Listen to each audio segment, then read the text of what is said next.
और सामने खड़े होकर गीत गा दिया, अच्छा सिला दिया तूने मेरे प्यार को। डोला ने कहा बात क्या है?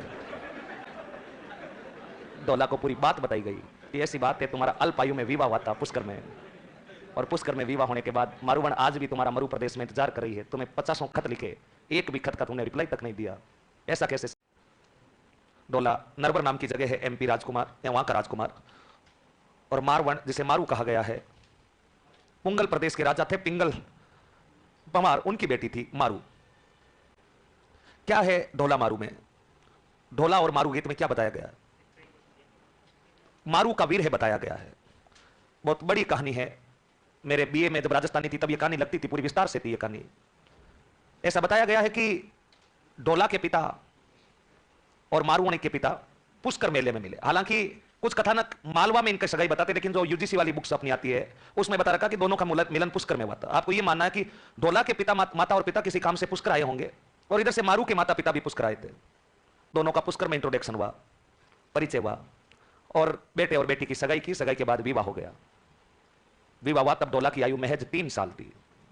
एग्जैक्ट आयु तो 2.5 साल ही थी, लेकिन पिछले तुम्हारे सेकंड ग्रेड में यह प्रश्न पूछा था, विवाह के समय ढोला की एज क्या थी? 2.5 विकल्प में नहीं था, तो उत्तर कितना साल माना था? 3 साल मान लेना अपने को भी। मारूवणी की आयु 1.5 वर्ष है, 1.5 1.5 साल थी। अल्प आयु में विवाह हो गया। अपने पुराने टाइम में हो ही जाते थे अल्प आयु में विवाह। अपने दादा नाना जी राह चलते सगाइयां कर देते थे। लोग कहते हैं कि जन्म के साथ ही जोड़े बन जाते हैं। अपने वाले पूर्वजों ने इस कथा को भी गलत साबित कर दिया।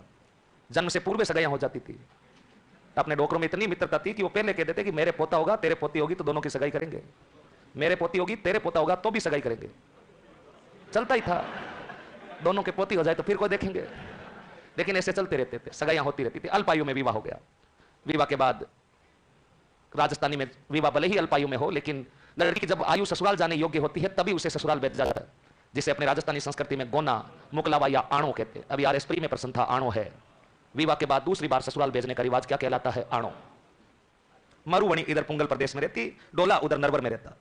पुंगल इधर बीकानेर के बॉर्डर पर, नरवर उधर मालवा में, काफी दूरी थी।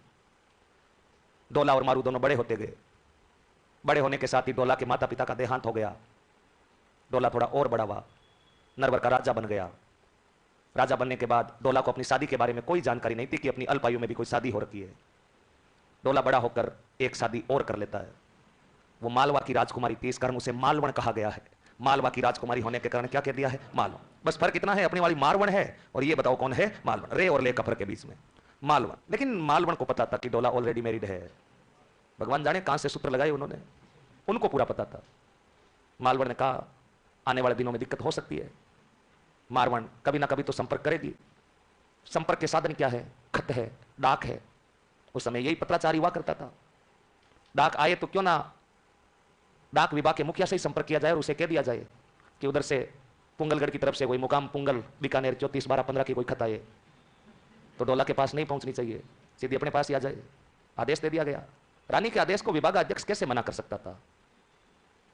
मारूवणी भी बड़ी होती गई। मारूवणी ने खत लिखे। मारूवणी बड़ी होकर डोला के विरह में उन्हें खत लिखती, लेकिन एक भी खत का मारूवणी को कोई रिप्लाई तक नहीं मिला। मिलता भी कैसे?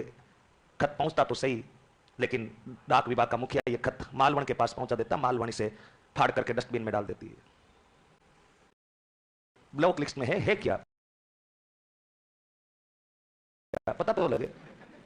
मारवण बड़ी उदास रहती, अपने माता पिता को भी बताया। माता ने भी संदेश भिजवाए, लेकिन उधर तो मुकाम पुंगल बीकानेर का खत आते ही सीधा मालवण के पास जाता और मालवण फाड़ के फेंक देती। एक दिन बारिश की ऋतु थी, हल्की हल्की बारिश, बेटी बेटी गीत गा रही थी, अब तो आजा डोला सावन बीत्यो जाए। पास से सिरोही क्षेत्र के कुछ डाडी जाति के लोग गुजर रहे थे। डाडी जाति के लोगों ने इस आवाज को बड़े ध्यानपूर्वक सुना। आवाज में दर्द था। वो सिरोही जाति के लोग, डाडी जाति के लोग उस मारवण के पास पहुंचते हैं और उस पूछते हैं कि युवती क्या दर्द है, इतना विरह कैसे है? मारूवणी ने अपनी सारी पीड़ा उन डाडी जाति के लोगों को बताई। ये बात है, अल्पायु में विवाह हुआ था, तब से कोई संपर्क नहीं है। ये बात है, डोला को खत लिख दिए लेकिन कोई रिप्लाई नहीं है। डाडी जाति के लोगों ने कहा हम कुछ करेंगे, आपका संदेश लेकर हम स्वयं नरवर जाएंगे, राजा से मिलेंगे, बातचीत करेंगे, उन्हें बताएंगे। डाडी जाति के लोग उस मारूवण का संदेश लेकर, मारू का संदेश लेकर पुंगल से नरवर एमपी चले जाते। वहां जाकर राजकुमार के, राजा के महल के आगे गीत गाना शुरू करते। डोला मारू गीत गाते। दुर्भाग्य से उस दिन ढोला वहां पर स्वयं उपस्थित नहीं था, कहीं बाहर गया हुआ था। अंदर रानी मालवण बैठी थी। मालवण जैसे ही डोलार मारू का नाम आया, गीत समझ गई थी।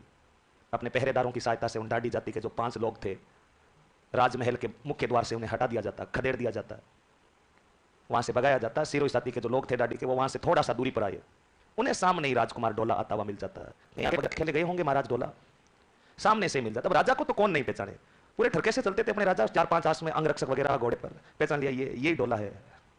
और सामने खड़े होकर गीत गा दिया, अच्छा सिला दिया तूने मेरे प्यार को। डोला ने कहा बात क्या है? डोला को पूरी बात बताई गई। ये ऐसी बात है, तुम्हारा अल्पायु में विवाह हुआ था पुष्कर में, और पुष्कर में विवाह होने के बाद मारुवन आज भी तुम्हारा मरु प्रदेश में इंतजार कर रही है। तुम्हें 50 खत लिखे, एक भी खत का तुमने रिप्लाई तक नहीं दिया। ऐसा कैसे संभव है? वो भी राजकुमारी है, विधि विधान से तुम्हारा विवाह हुआ है, आप महज 3 साल के थे। पूरी बात जब सिरोही क्षेत्र के डाडी जाति के लोगों ने बताई, तो डोला अपने पूरे डाक विभाग को खंगालता है। उसे पता लगता खत तो आया था, लेकिन सब मालवण के कार्य के कारण वो खत उन तक नहीं पहुंच पाए। डोला मारवण से रूट करके ऊंट लेकर के निकलता है, और ऊंट पर बिठाकर मारू को वापस नरवर एमपी लेकर जाता है। और कहानी की बताओ क्या हो जाती है समाप्त।